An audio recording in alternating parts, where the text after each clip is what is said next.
നീ എത്തിയോ? നീ വരാൻ വൈകിയപ്പോ ഞാൻ കഴിക്കാന്ന് വിചാരിച്ചു. അത് നന്നായി. ഗിരിയേട്ടാ ഇനി വേണോ? വേണ്ട, മതി.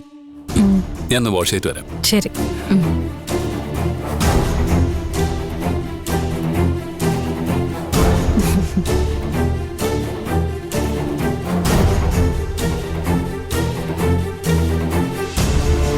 നീ ഇവിടെ നടക്കുന്നതൊക്കെ കാണുന്നുണ്ടോ അതോ കാണാത്തതുപോലെ അഭിനയിക്കുവാണോ?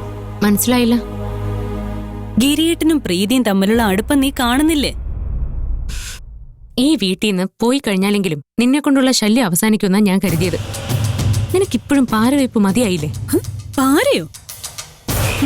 ഇതാണ് ഇക്കാലത്ത് ഒരാൾക്ക് നല്ലത് ചെയ്യരുതെന്ന് പറയുന്നത്.